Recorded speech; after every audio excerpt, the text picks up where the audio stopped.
everyone. Welcome to IIT Foundation Vedantu Telugu channel.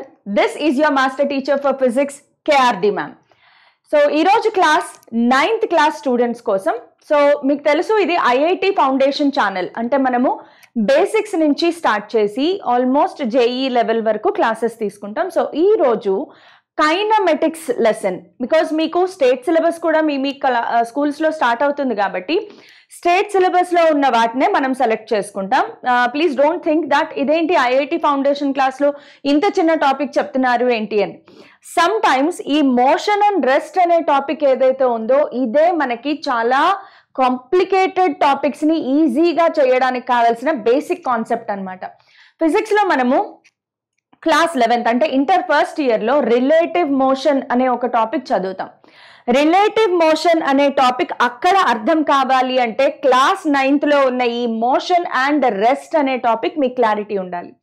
So మీకు class 9thలో physics chapter ఏదైతే ఉందో chapter number 2 I think so yes so chapter number 2 ఏదైతే ఉందో motion lesson, అందులో మీ first topic ఏది ఉంటుంది అంటే మోషన్ అండ్ మోషన్ గురించి సంబంధించిన అన్ని టాపిక్స్ ఇందులో కవర్ చేస్తాము.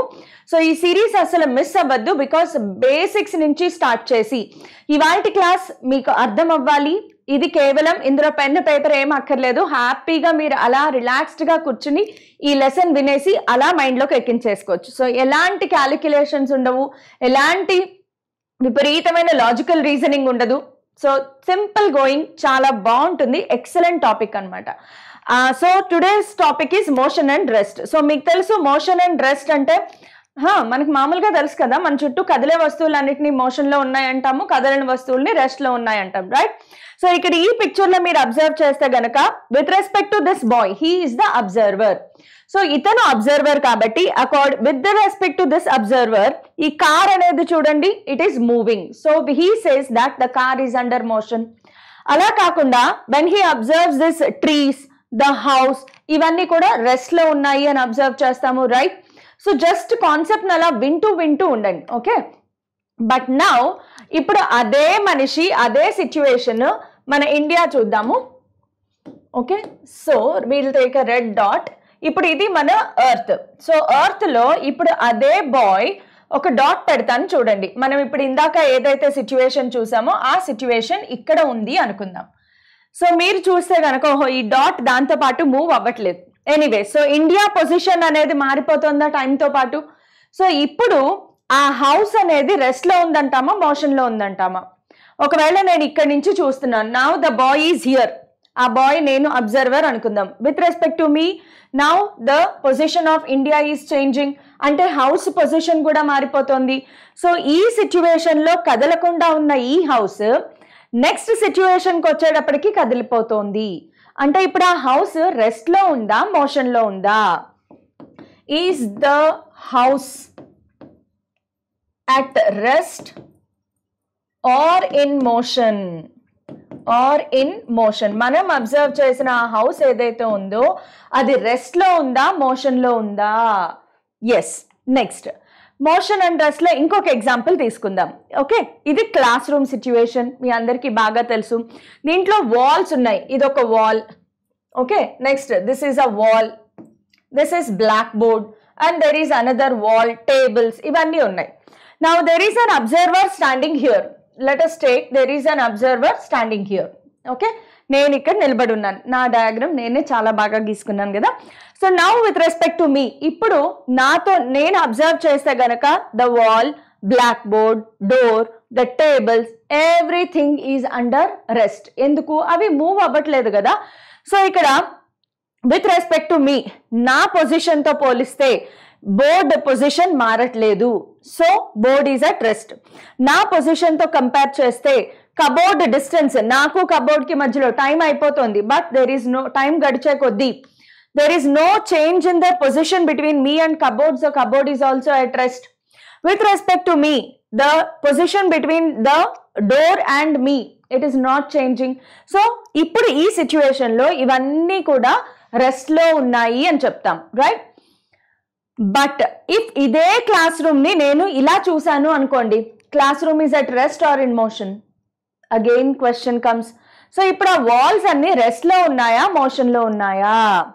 నెక్స్ట్ ఇది ఒక ఎగ్జాంపుల్ చూడండి. నార్మల్ గా నాకు వేరే యానిమేషన్ దొరకలేదు, బట్ యూజువల్ గా మన ట్రైన్ మోషన్ లో ఉండి అవతల పక్క ట్రైన్ గనక రెస్ట్ లో ఉంది అనుకోండి, అప్పుడు కూడా అది మూవ్ అవుతున్నట్లుగా అనిపిస్తుంది మనకు. ఒక్కొక్కసారి మీరు అబ్జర్వ్ చేశారా, మన ట్రైన్ ఇక్కడ మీరు ఒకసారి క్లియర్ గా అబ్జర్వ్ చేస్తే మన ట్రైన్ ఆగి ఉంది, మనం ఒక ట్రైన్ లో కూర్చున్నాము, ఆ ట్రైన్ స్టేషనరీగా ఉంది, పక్క నుంచి ఒక ట్రైన్ స్పీడ్ గా వెళ్ళిపోయింది. అలాంటప్పుడు మనకు ఒకసారి డౌట్ వస్తుంది, నేను మూవ్ అవుతున్నానా, ట్రైన్ మూవ్ ఆ పక్క ట్రైన్ మూవ్ అవుతుందా, అంటే మన ట్రైన్ మూవ్ అవుతుందా, పక్క ట్రైన్ మూవ్ అవుతుందా? ఈ క్వశ్చన్ ఎప్పుడైనా అబ్జర్వ్ చేశారా? నెక్స్ట్ టైం అబ్జర్వ్ చేయండి. మన ట్రైన్ లో కూర్చున్నాము, మన ట్రైన్ స్టేషనరీగానే ఉంది, కానీ పక్క నుంచి స్పీడ్ గా ఒక ట్రైన్ వెళ్తున్నప్పుడు మనం కూడా మూవ్ అవుతున్నట్లుగా అపియరెన్స్ వస్తుంది. So now are you in motion or are you in rest? దీన్ని ఇంకొంచెం ఎక్స్ప్లెయిన్ చేయడానికి ఇప్పుడు ఇంకొక ఎగ్జాంపుల్ చూడండి. ఇప్పుడు ఒక మనిషి, let us say Sita is coming from this side, Gita is coming from this side. I think he's girl only అనుకుంటా. Sita is coming from this side, Geeta is coming from this side. So Sita and Geeta వీళ్ళిద్దరూ ఒకరికొకరు opposite గా వస్తున్నారు. Okay, ఇప్పుడు ఇది ఏదైతే ఉందో like tree తీసుకుందాం. For Sita tree is on which side? For Sita tree is on which side? For Sita tree is on right side, right? ఇప్పుడు గీత ఈవిడ పేరు గీత కదా. So Gita with respect to గీతాని అడిగాను, గీత ట్రీ ఏ సైడ్ ఉంది రోడ్డుకి? Then Gita says that the tree is on the right side of the road. ఇప్పుడు సేమ్ క్వశ్చన్ సీతాని అడిగాను, సీత ఈ ట్రీ రోడ్డుకి ఏ సైడ్ ఉంది? Then Sita says the tree is on left side of the road. Tree position ఏమైనా మారిందా? లేదు కదా. మరి సీత చెప్పిన ఆన్సర్ కరెక్టా, గీత చెప్పిన ఆన్సర్ కరెక్టా? యాక్చువల్ గా ట్రీ అనేది రోడ్డుకి లెఫ్ట్ సైడ్ ఉందా, రైట్ సైడ్ ఉందా, ఎలా డిసైడ్ చేస్తాం? ఎవరి ఆన్సర్ కరెక్ట్ కామెంట్స్ లో చెప్పండి. నెక్స్ట్ డే ఆర్ నైట్ ని కూడా ఎలా నార్మల్ గా డే ఆర్ నైట్ ని మనం ఎలా డిసైడ్ చేస్తాము? ఇది సన్, సో సన్ ని ఫేస్ చేసేది ఏదైతే ఉందో ఎర్త్ పార్ట్, ఇది మనం యూజువల్ గా డే గా కన్సిడర్ చేస్తాం. ఓకే, సో దీనిని మనం నైట్ పార్ట్ గా కన్సిడర్ చేస్తాము, రైట్? దాన్ని మనం నైట్ పార్ట్ గా కన్సిడర్ చేస్తాము. బట్ ఒకటే ఎర్త్ కి డే అండ్ నైట్ సిచ్యువేషన్స్ ఎలా వస్తున్నాయి? So can we conclude that ఈ ఎర్త్ అంతా కంప్లీట్ గా డే లో ఉందా, ఎర్త్ అంతా కంప్లీట్ గా నైట్ లో ఉందా? సో డే అండ్ నైట్ ఎలా డిసైడ్ చేస్తాము? So that is again an ambiguous question. Next up or down. ఈ క్వశ్చన్ ఇప్పుడు ఈ సిచ్యువేషన్ లో ట్రీస్ ఎక్కడున్నాయి? డౌన్. క్లౌడ్స్ ఎక్కడున్నాయి? అప్. ఓకే, బట్ ఇప్పుడు దీన్ని అబ్జర్వ్ చేయండి. ఇక్కడ కన్సిడర్ చేస్తే clouds are in up position, trees are in down position. కానీ అదే ఎర్త్కి ఇంకొక వైపు వచ్చేటప్పటికి now clouds are in down position and trees are in up position. So can I say trees are permanently in up down position and clouds are permanently in up position? So ivanni ela decide chestamu ante here we need to understand one very important point is motion is relative, very important. What do we mean by relative? Relative ante chuttalu bandhuvulu kaadu, relative ante comparison. ఈ situation లో ఒకసారి కనుక మీరు observe చేస్తే there are two friends, Ramu and Somu. So with respect to Ramu, Somu is at rest. With respect to Somu, Ramu is at rest. And with respect to these two people, ఈ telephone booth కానీ, ఈ signal కానీ, ఈ ట్రీస్ కానీ, హౌస్ కానీ, these are all at rest. And also with respect to them this car is in motion, right? ఇప్పుడు చూడండి, రాము Somu rest లో ఉన్నారు కదా. now the person inside the car with respect to the person inside the car, these two are moving. చూడండి, ఈ person inside the car తో పోలిస్తే trees are moving, Ramu Somu is moving, houses are moving. So how can I conclude whether the houses and Ramosomo are permanently at rest, absolutely at rest or not. So here we have a conclusion. Ikkada conclusion enti ante the conclusion ivanni manam chusin tarvata what is the conclusion? What we have is rest and motion. ఈ terms ఏవైతే ఉన్నాయో rest and motion are relative terms. Relative terms. Relative terms అనే పదానికి meaning ఏంటి అంటే they depend on the point of observation. They depend on the point of observation. మనం ఎక్కడి నుంచి అబ్జర్వ్ చేస్తున్నాము దాని మీద డిపెండ్ అవుతాయి. For example as we said earth, ఇది ఎర్త్ అనుకుందాం. సో ఎర్త్ మీద ఒక హౌస్ ఉంది. If the observer is on the earth, ఒకవేళ అబ్జర్వర్ అనేవాడు ఎర్త్ మీదే ఉంటే గనక now with respect to him the house is at rest. But if the same observer is shifted to moon, let us consider we are able to see from moon. మనం ఒక Ambani house ని చూస్తున్నాము అనుకోండి. ఇది నిజమేనా? అంబానీ హౌస్ మూన్ మీద నుంచి చూసినా కూడా కనిపిస్తుంది అని చెప్తారు. నాకు నిజంగా తెలియదు. బట్ ఒకవేళ ఈ అబ్జర్వర్ ఇక్కడికి వచ్చాడు అనుకుందాం. He standing on moon. Okay, ఈ అబ్జర్వర్ మూన్ మీద నుంచి ఇదే హౌస్ ని చూస్తున్నాడు అనుకుందాం. Now with respect to this person, now the house is at rest or in motion? With respect to this person, the house is in motion. So it all depends on point of observation. If this is your point of observation, the house is at rest. If this is your point of observation, the house is in motion. మనం physics లో ఈ point of observation నే దీనికి ఒక పేరు ఉంది. దాన్ని ఏమంటామంటే frame of reference. Frame of reference. So frame of reference ని బట్టి ఒక బాడీ అనేది రెస్ట్ లో ఉందా మోషన్ లో ఉందా అనేది డిసైడ్ అవుతుంది. We can never say that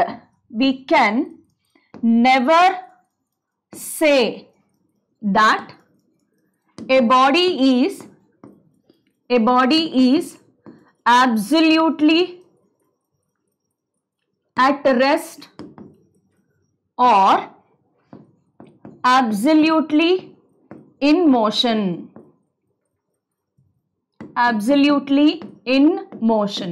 ఒక బాడీ అనేది absolutely రెస్ట్ లో ఉందా absolutely మోషన్ లో ఉందా అనేది we can never say that. So rest and motion అనే వాటికి absolute అనే పదం లేనే లేదు. అవన్నీ కూడా కంపారిజన్ అన్నమాట. దేంతో కంపేర్ చేస్తాము? మనం ఏ ఫ్రేమ్ ఆఫ్ రిఫరెన్స్ లో ఉన్నామో ఆ ఫ్రేమ్ ఆఫ్ రిఫరెన్స్ ని బేస్ చేసుకుని చెప్తాము. So now coming to the definition of rest and motion. Rest and motion కి ఒక డెఫినేషన్ ఇవ్వాలి అనుకుంటే ఒకవేళ then if the position of a body is not changing with respect to WRT అంటే with respect to, ఇది నేను వాడే code language. with respect to time and surroundings అనేది చాలా చాలా important. time and surroundings. then we say that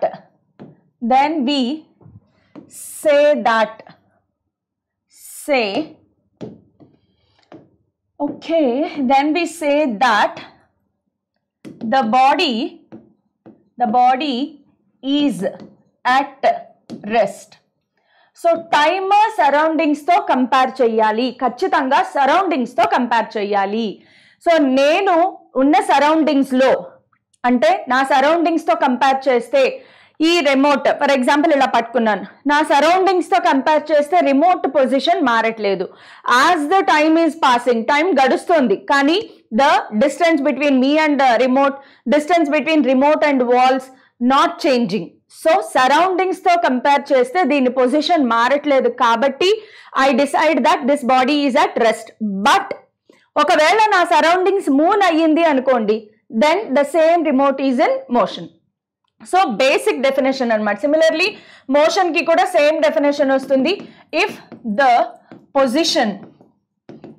position of a body is changing, ఇక్కడికి difference ఏంటంటే ఇక్కడ నాట్ ఉంటుంది, ఇక్కడ ఉండదు అనమాట.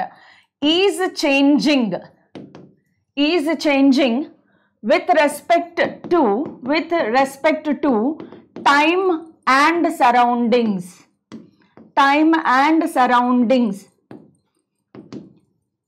then we say that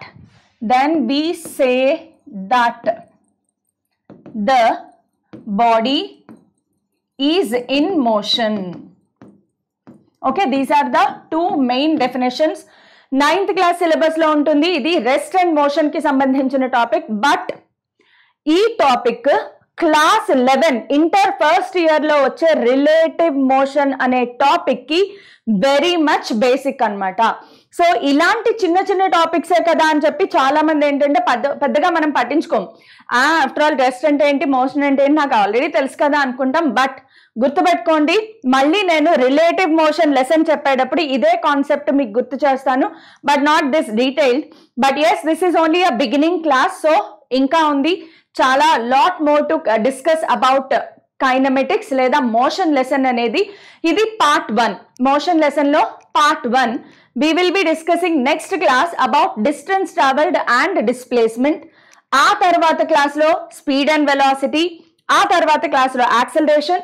so inter first year syllabus లో వచ్చే టాపిక్స్ బేసిక్స్ అన్ని ఇప్పుడు మనం కవర్ చేసుకుంటున్నాము. So stay tuned. అండ్ ఇలాంటి అప్డేట్స్ అంటే ఇది పీడిఎఫ్ నోట్స్, ప్రతిదీ మనం క్లాస్ లో ఏదైతే టీచ్ చేస్తామో ఆ లెసన్ కి సంబంధించి పీడిఎఫ్ నోట్స్, అలాగే practice questions and any updates, live updates అన్ని కూడా మీకు టెలిగ్రామ్ ఛానల్లో అవైలబిలిటీలో ఉంటాయి. So please do join this Telegram channel. This is the Telegram channel for IIT foundation Telugu and this is the QR code. ఈ link ద్వారా కానీ క్యూఆర్ కోడ్ ద్వారా కానీ జాయిన్ అవ్వండి. సో మనము basics of 9th and 10th start చేసి అక్కడి నుంచి inter first year second year level వరకు వెళ్తూ ఉంటాము topic by topic. So thank you all.